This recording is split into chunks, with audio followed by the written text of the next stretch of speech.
الحمدللہ رب العالمین والصلاة والسلام علی رسولہ الکریم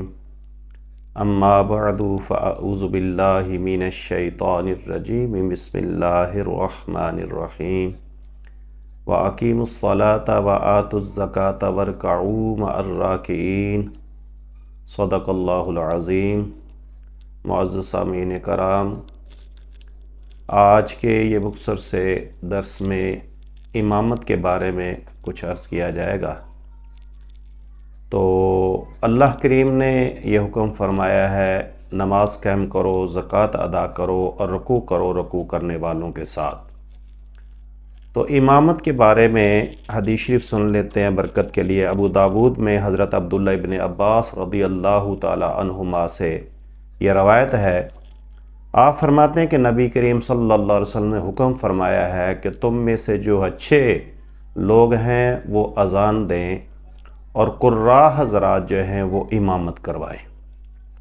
آگے محدثین کرام نے اس کی توضیح اس طرح کی ہے، وضاحت کی ہے، چونکہ نبی کریم صلی اللہ علیہ وآلہ وسلم کے ظاہری زمانے میں قراء وہی ہوتے تھے جو زیادہ قرآن مجید پڑھا ہوتے تھے اور زیادہ عالم ہوتے تھے، وہی زیادہ عالم ہوتے تھے، تو اس اعتبار سے ان کے بارے میں فرمایا۔ اور ابو شیخ کی روایت ہے، اب حضرت ابی ہریرہ رضی اللہ عنہ سے حدیث کے راوی ہیں کہ نبی کریم صلی اللہ علیہ وسلم نے فرمایا فضیلت میں کہ مؤذن اور امام جو ہے جب وہ نماز پڑھتے ہیں تو ان کے ساتھ جتنے دوست نماز پڑھتے نمازی، جتنا ان کو فردن فردن ثواب ملتا ہے اتنا سب کو ملا کے جو ثواب اتنا مؤذن اور امام کے نامہ اعمال میں لکھ دیا جاتا ہے۔ یہ کتنی فضیلت ہے۔ ابو داود شریف اور ترمذی میں ابو عطیہ عقیلی رضی اللہ عنہ کہتے ہیں کہ مالک بن حویرث رضی اللہ ہمارے پاس آئے مہمان کے طور پہ، تو ہم نے انہیں کہا کہ آؤ جماعت کروائیں، آپ جماعت کراؤ، تو آپ نے منع کر دیا، اور وجہ یہ بیان فرمائی کہ نبی کے رسول نے منع فرمایا ہے کہ جو کسی کے ہاں مہمان جائے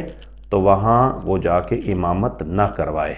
نہ کسی کی مسند پر بیٹھے۔ ہاں اگر کوئی اجازت دے تو وہ ایک علیحدہ بات ہے۔ کئی بار ایسا ہوتا ہے کہ مثال کے طور پہ ہم سے سینئر علماء کرام آ جاتے ہیں، اساتذہ وغیرہ میں سے کوئی تشریف لے آتے ہیں، پیر حضرات لے آتے ہیں تشریف جو اس قابل ہوتے ہیں، اس کے اہل ہوتے ہیں جماعت کروانے کے، تو ہم احتراماً کہتے ہیں کہ آؤ، اگر وہ مسافر ہیں تو وہ اپنے یعنی دوگانے ہی پڑھیں گے اور پیچھے والے کو بتا دیں گے پہلے بھی، اور سلام پھیرتی بتا دیں کہ میں مسافر تھا، آپ اٹھ کے پوری کر لیں۔ تو یہ ایک علیحدہ مسئلہ ہے، لیکن افضل یہی ہے کہ جو مستقل امام ہے وہ نماز پڑھائے۔ اور ترمذی شریف میں ابو امامہ رضی اللہ عنہ نے فرمایا کہ نبی کریم صلی اللہ علیہ وسلم فرمایا کہ 3 شخص ہیں جن کی نماز ان کے کانوں کے اوپر سے متجاوز نہیں کرتے۔ وہ ایک فرمایا کہ وہ باغا ہوا غلام، اور دوسرا اس عورت کے بارے میں فرمایا کہ اس کی نماز بھی اوپر نہیں شرف قبولیت کو پاتی کہ جس کا شوہر اس کا خامد اس سے ناراض ہو، اس حالت میں وہ رات گزارے۔ تو یہ ہماری یعنی ماؤں کو، بہنوں کو، بیٹیوں کو یہ اس کا ہمیں سوچنا چاہیے کہ چاہے وہ تہجد گزار کیوں نہ ہوں، نبی کریم صلی اللہ علیہ وسلم کا فرمان عالی شان ہے کہ اس عورت کی نماز اس کے کانوں کے اوپر، اس کے سر کے اوپر نہیں جاتی، یعنی قبول نہیں ہوتی جب تک اس کا شوہر اس پہ راضی نہ ہو جائے، یعنی اگر ناراض ہوگا تو وہ اوپر نہیں۔ اور تیسرا شخص فرمایا کہ جس کی امامت پہ لوگ کراہت کرتے ہوں شرعی اعتبار سے۔ یہاں یہ بھی ضمن عرض کروں کہ کچھ لوگوں کی تو عادت ہوتی ہے کہ وہ ویسے ہی امام کی یعنی مخالفت برائے مخالفت کرتے ہیں، یعنی ویسے کوئی کام نہ ہوا تو ویسے ہی امام صاحب کی مخالفت کر دی۔ ایسے نہیں ہے، کوئی اگر امام کے متعلق کوئی شرعی عذر ہے کہ وہ شریعت کی مخالفت کر رہا ہے تو لوگ اس وجہ سے اس کی مخالفت کریں تو وہ امامت کروائے تو اس کی نماز بھی قبول نہیں ہوتی۔ تو ہاں یہاں یہ جو نمازی حضرات ہیں جو بے جا مخالفت کرتے ہیں ان کو تھوڑا سا میں عرض کرنا چاہوں گا کہ جس کے پیچھے نماز پڑھیں، پہلی بات تو یہ کہ اگر اپنی نماز کی قبولیت آپ چاہتے ہیں تو امام کے متعلق ذہن اچھا رکھیں، ذہن میں صفائی رکھیں، صاف ذہن رکھیں، کیونکہ اگر امام کے بارے میں آپ کا ذہن صاف نہ ہوا تو آپ کی نماز نہیں ہوگی۔ تو یہاں ایک تھوڑی سی اور بات کر دوں چوٹ کے لیے کہ اکثر ایسے لوگ امام کی مخالفت برائے مخالفت کرتے ہیں جو جیب سے کچھ ہی خرچ کرتے۔ اکثر ایسا ہی دیکھا گیا ہے، یہ ہمارا تجربہ مشاہدہ ہے کہ وہ نہ امام کی خدمت کرتے ہیں نہ مسجد کی خدمت کرتے ہیں، بس ان کا یہی کام ہوتا ہے کہ ہم نے مخالفت کرنی ہے، بس یہ پتہ چل جائے کہ فلاں مسجد میں آیا ہوا ہے۔ تو ایسا جو کرے گا وہ کسی اور کا نقصان نہیں کرے گا، اپنا ہی نقصان کرے گا۔ احتیاط بہت ضروری ہے۔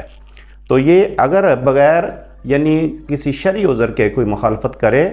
تو وہ اگر امام ایسا ہے جو واقعی ہی شریعت کے مطابق ہے تو پھر مخالفت نہیں، اگر شریعت کے مطابق کوئی اس میں عیب ہے تو لوگ اس سے متنفر ہیں، پھر وہ امامت کرا رہا تو اس کی نماز بھی قبول نہیں ہے۔ اسی طرح آگے یہ ایک حدیث شریف میں دو چیزیں تو وہی ذکر فرمائیں کہ ایک بالشت بھی سر سے اوپر اس کی نماز نہیں جاتی، حضرت عبداللہ ابن عباس رضی اللہ عنہما اس حدیث کے راوی، کہ جس سے ایک تو وہ امام جسے لوگ برا جانے، ایک وہی عورت جس کے لیے اس کا شوہر ناراض ہو، اور وہ اس کے بارے میں فرمایا کہ جو دو مسلمان آپس میں کسی دنیاوی وجہ سے آپس میں ناراض ہوں اور قطع تلقی کی ہو، ان کی نماز بھی قبول نہیں ہوتی۔ اس لیے ہمیں یہ ساری باتوں پہ غور کرنا ہوگی۔ تو ایک اور ہمارے لیے حدیث شریف لمحہ فکریہ کہ نبی کریم صلی اللہ علیہ وسلم نے فرمایا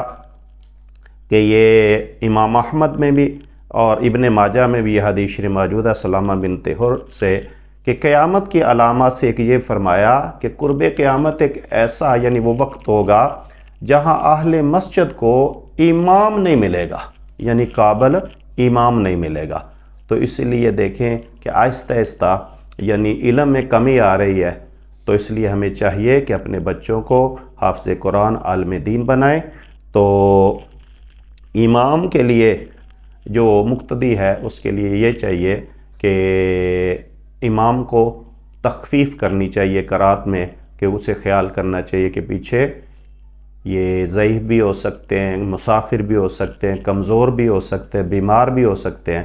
ویسے نبی کریم صلی اللہ علیہ وسلم فرمایا کہ اللہ کریم کو نماز وہ زیادہ پسند ہے جس میں قیام و قعود و رکوع و سجود لمبے ہوں،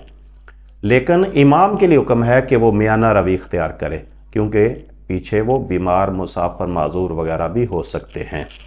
تو یہ بھی مقتدی کے لیے حکم ہے کہ وہ امام سے پہلے سر نہ اٹھائے،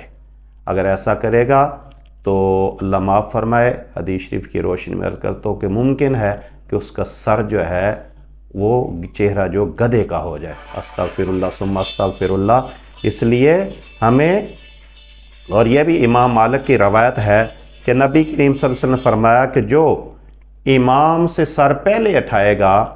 اس کی پیشانی کے بال شیطان کے ہاتھ میں ہیں۔ دیکھیں یہ کتنی عجیب سی بات ہے، عجیب سے مراد یہ ہے کہ کتنی لمحہ فکریہ بات ہے، اس کو سوچنا چاہیے کہ میرے بال شیطان کے ہاتھ میں، ایسا کیسے ہو سکتا ہے؟ تو اس لیے امام سے پہلے سر نہیں اٹھانا۔